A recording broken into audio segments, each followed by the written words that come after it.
मला माझ्या भावनांचा गुलाम होऊन राहायचं नाहीये, तर मला त्यांचा वापर करायचा आहे, त्यांच्यामुळे मिळणारा आनंद मला घ्यायचा आहे आणि त्यांच्यावर मला ताबा मिळवायचा आहे. ऑस्कर वाईल्ड यांचं हे वाक्य आहे. द हॅपीनेस स्टोरी हे पुस्तक चालत होते, वाचलं आणि असं झालं की वा, याच्यावर तर व्हिडिओ व्हायलाच पाहिजे. म्हणजे बघा, आपण खूप वाईट परिस्थितीमधून बऱ्याचदा जातो आणि आपल्याला समजून घेणारं कोणी नसतं असं आपल्याला वाटतं. आपल्या हक्काचं ठिकाण नसतं, जिथे जाऊन आपण भरपूर बोलू शकू, जिथे जाऊन आपण सगळं सांगू शकू, कोणीतरी आपल्यासाठी स्टँड घेईल, कोणीतरी आपल्या बाजूने बोलेल असं आपल्याला खूप वाटत असतं. पण असं होत नाही. मग अशा वेळेला आपल्या भावना खूप जास्त विस्कटायला लागतात, उदास होतात, आपल्याला रडायला येतं. आपण स्वतःवरती, आपल्या भावनांवरती कंट्रोल नाही ठेवू शकत आणि मग आपण डिप्रेशनमध्ये जातो, अँझायटीचा त्रास आपल्याला व्हायला लागतो. पण मग ह्याच आपल्या भावना आहेत, या भावनांवरती आपण जर ताबा मिळवला तर नक्कीच आपण या भावनांचा वापर करून चांगलं सुखद आयुष्य जगू शकू. नमस्कार मंडळी, मी सायली, तुमची जवळची मैत्रीण आणि मी काउन्सिलर आहे, समुपदेशक आहे. तुमचं आयुष्य सोपं करणाऱ्या, आपलं रोजचं आयुष्य सोपं करणाऱ्या वेगवेगळ्या विषयांवरती आपण बोलत असतो आपल्या चॅनलवरून. साध्या सोप्या भाषेमध्ये बोलत असतो. प्रत्येकच वेळी गोष्टी आपल्या मनासारख्या होणार नाहीत किंवा कधीतरीच गोष्टी आपल्या मनासारख्या होतील, पण इतर वेळेला मात्र आपल्या मनासारखं काहीच होत नसतं. कोणीच आपल्याला समजून घेत नसतं असं आपल्याला वाटत असतं, कोणी आपलं नसतं आणि खरंच आहे ते. तुम्ही नाही, मी नाही, तर प्रत्येकच जण या गोष्टीतून जात असतो. प्रत्येकच जण हा एकटा असतो. आतून कुठंतरी त्याच्या मनामध्ये ती पोकळी असते, तो एकांत असतो, जो त्याला एकटेपणा असतो, जो त्याला त्रास देत असतो. काही गोष्टी आपल्या मनासारख्या आहेत किंवा काही गोष्टी आपल्याला ज्या मिळालेल्या आहेत त्या तेवढ्याच आहेत, त्याच्यामध्ये वाढ नाही होऊ शकत.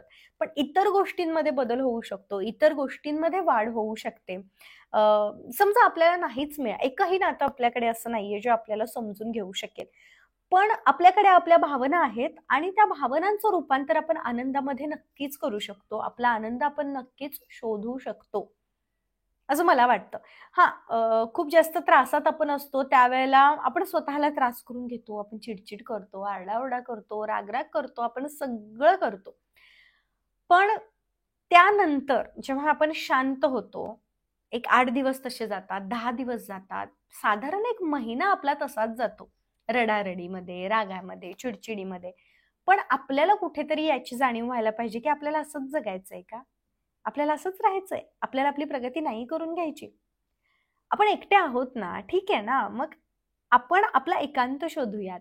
त्या एकटेपणामध्ये आपण स्वतःवर काम करण्यासाठी काहीतरी करूयात. आपण आपल्या भावना आनंदी करूयात. भावना आनंदी करायच्या म्हणजे कोणीतरी आपल्याला आपलं कौतुक केलं, ॲप्रिसिएशन केलं किंवा कोणीतरी आपल्यासाठी स्टँड घेतला, तर आपल्याला छान वाटेल, 100% वाटेल, पण ते 10-15 मिनिटांपुरतं. त्यानंतर पुन्हा आपला एकटेपणा आपल्याला कळायला लागेल. आणि म्हणून ना आपण परमनंट सोल्युशन शोधूयात. आणि परमनंट सोल्युशन काय आहे माहितीये? आपल्या भावनांवरती काम करणं. आपल्या भावना जास्तीत जास्त आनंदी ठेवण्याचा प्रयत्न करणं. आपल्या भावना ज्या आहेत स्वतःला शांत करणं, स्वतःला हील करणं, आपल्या मनावरती ज्या जखमा झालेल्या आहेत, त्या जखमांना भरून काढणं, त्यासाठी प्रयत्न करत राहणं. आनंद, छोट्या-छोट्या गोष्टींमध्ये आनंद पाहणं. किती लहान-सहान गोष्टी असतात आपल्या जीवनामध्ये. आजूबाजूची फुलझाडं असतात. फोडणी जेव्हा आपण भाज्यांना देतो तेव्हा त्या फोडणीचा वास असतो किंवा आपण ऑफिसला जात असतो त्यावेळेला गाडीवरती एखादं छान बाळ दिसतं आपल्याला किंवा छान एखादा पक्षी उडून जातो किंवा छान ढगांचे आकार दिसतात. म्हणजे आनंद खूप वेगवेगळ्या गोष्टींमध्ये आणि खूप छोट्या-छोट्या गोष्टींमध्ये आहे. जेव्हा आपण आनंदी राहण्याचा प्रयत्न करणार आहोत, आपल्या मनातली भावना फक्त आनंद शोधण्यासाठीची असेल, त्यावेळेला आपोआपच आपल्या जीवनामध्ये आनंद निर्माण व्हायला लागेल. आनंद आपल्याला मिळायला लागेल. आपल्याला आपल्या आयुष्याकडून काय हवंय आणि आपण काय करू शकतो? या 2 प्रश्नांची उत्तरं सातत्याने आपण स्वतःला विचारली पाहिजेत. मला काय हवंय? मी काय करू शकते? आणि माझ्या आजूबाजूची परिस्थिती ही अशी आहे. ती बदलणार नाहीये, ती तशीच आहे. मला कोणालाही मी योग्य आहे हे प्रूफ करायचं नाहीये. हा, आपण बोलू शकतो, आपण संभाषण करू शकतो, पण हा अट्टहास ठेवून चालणार नाही की मी बरोबरच आहे किंवा माझ्या भावना या छानच आहेत. हे प्रत्येकच जण समजू शकेल का? नाही समजू शकणार. आणि प्रत्येकाला समजावून सांगण्यामध्ये आपण स्वतःवरती किती अन्याय करतोय ना. आपण प्रत्येकाला जाऊन किती सांगणार आहोत, आपण प्रत्येकासाठी किती करणार आहोत, त्यापेक्षा आपण थोडंसं स्वतःच्या आनंदासाठी, आता स्वतःच्या आनंदासाठी काहीतरी करायचं म्हणजे सगळा संसार सोडून द्यायचा आहे आणि सेल्फिश व्हायचंय, स्वार्थी व्हायचंय आणि फक्त स्वतःचा विचार करायचा आहे का? तर नाही. आपण जिथे असू तिथे आपण इतके स्ट्रॉंग असायला पाहिजे इमोशनली की आपण आपल्या भावनांवरती ताबा मिळवू शकू. आणि ही गोष्ट ध्यानामधून येते. 10 मिनिट, 15 मिनिट, 20 मिनिट, किमान 2 मिनिट तरी ध्यान. ध्यान म्हणजे मी कायम तुम्हाला म्हटलेलं आहे की ठीक आहे, नाही जमत आहे ना एका ठिकाणी शांत बसणं, काहीच हरकत नाही. पण अशी कोणती तरी कला असेल, लिखाण असेल, जे करत असताना आपण फक्त वर्तमानात आहोत. शिवणकाम आवडतंय, तुम्ही शिवायला घ्या ना काहीतरी. त्यावेळेला तुम्ही फक्त त्याच गोष्टीचा विचार करणार आहात आणि त्यातून आनंदाची निर्मिती होणार आहे. आपल्या शारीरिक आणि मानसिक आरोग्यामध्ये आपल्याला जास्तीत जास्त प्रगती करायची आहे.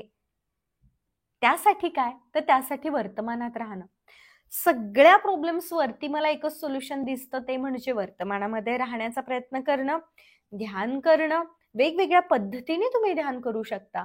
असं नाहीये की रोज एकाच पद्धतीने आपल्याला एकाच ठिकाणी मेडिटेशन करायचे, ते तर उत्तमच आहे. पण त्या व्यतिरिक्त आणखी कोणत्या गोष्टी आपण करू शकतो आपल्यासाठी? सगळी कामं करत असताना, तुम्ही स्वयंपाक करताय, खूप छान. पण स्वयंपाक करत असताना जर तुम्ही छान छान पॉडकास्ट, बुक समरीज जर ऐकल्या किंवा छान शांत गाणी ऐकली, तुमच्या आवडती गाणी जर तुम्ही ऐकली, तर तिथे आनंदाची निर्मिती होते ना. मनाची लवचिकता आपल्याला वाढवता आली पाहिजे. जितकं आपण स्वतःला फ्लेक्झिबल ठेवू, जितकं आपण जाऊ त्या ठिकाणी ऍडजस्ट होण्याचा प्रयत्न करू, आपलं रुटीन तर चालूच राहणार आहे. आपण आपल्यासाठी काही गोष्टी दिवसभरामध्ये केल्या पाहिजेत.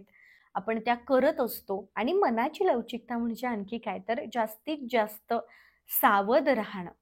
जितकं आपण सावध राहून जीवन जगणार आहोत, जितकं आपण स्वतःवर काम करत जीवन जगणार आहोत, तितके आपण पुढे जात राहणार आहोत. कधी आपलं आर्थिक नुकसान होईल, कधी आपलं मानसिक खच्चीकरण होईल, पण या सगळ्यामधून जात असताना जर आपण का का का करत बसलो, हे असंच का, हे तसंच का, हा, उत्तर शोधलं पाहिजे, नक्कीच शोधलं पाहिजे.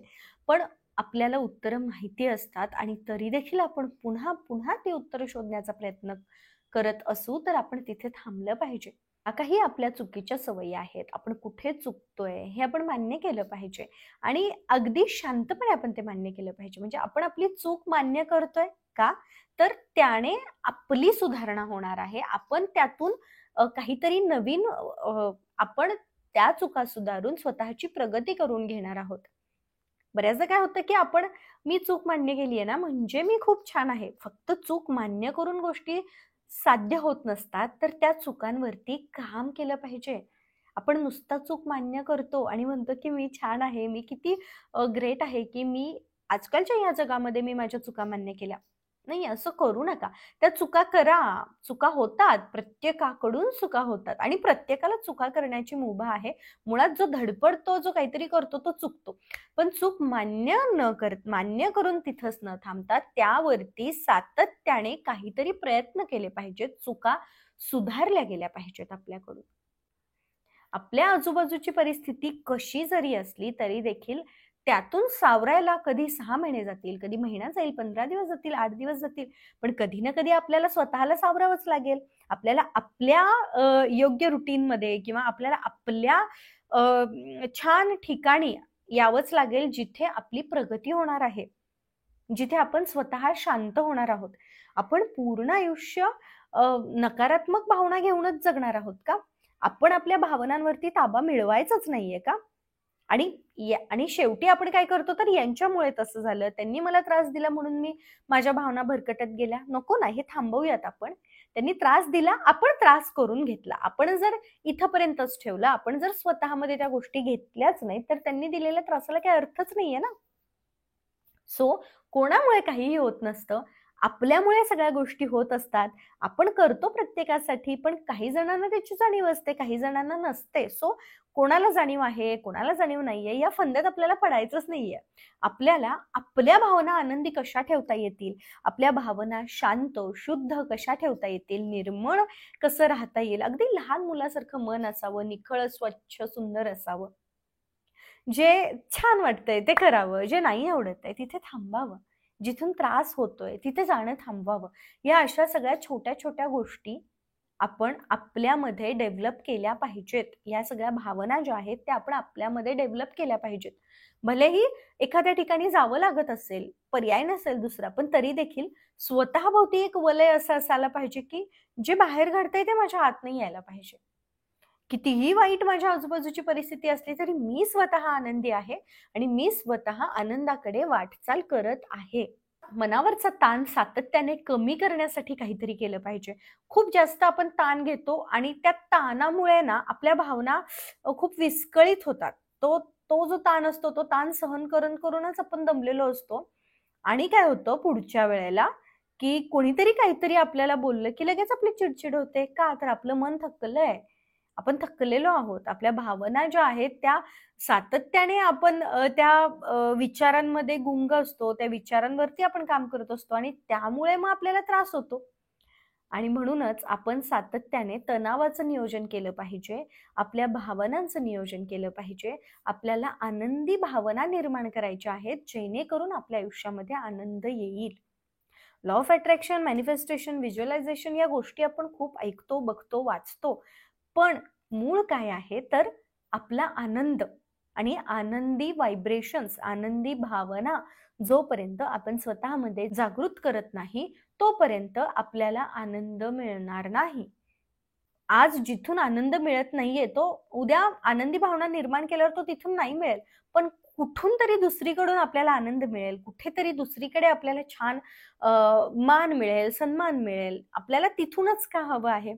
नाही तिथून मिळत आहे तर आपण ते सोडून देऊयात आणि आपण स्वतः शांत राहण्याचा आणि आनंदी राहण्याचा प्रयत्न करूयात. आपल्या भावनांना शांत करण्याचा प्रयत्न करूयात, जेणेकरून आपली प्रगती होईल. आपण छान आयुष्याकडे वाटचाल करूयात, ज्याचा उपयोग आपल्याला आपल्या प्रोफेशनल लाईफमध्ये होईल. आपल्याला दुसरे कुठले तरी मार्ग सापडतील जिथून आपल्याला भरपूर आनंद मिळेल, भरपूर प्रेम मिळेल, भरपूर समजून आपल्याला घेतलं जाईल. असं कुठेतरी काहीतरी ठिकाण आपल्याला मिळेलच की. आणि म्हणूनच भावनांवरती काम करूयात, भावनांवरती ताबा मिळवण्याचा प्रयत्न करूयात. आनंद कृतीतून कृती करूयात. जे आपल्याला ज्या कोणत्या अशा गोष्टी आहेत ज्या आपल्याला आनंद देतात त्या शोधूयात आणि त्या आपल्या कृतीमध्ये आणण्याचा प्रयत्न करूयात. ओके, तर आजचा हा व्हिडिओ तुम्हाला कसा वाटला मला खाली कमेंट्समध्ये सांगायला विसरू नका. लवकरच भेटते अशाच एका नवीन छान विषयासोबत. तोपर्यंत तुमची काळजी घ्या.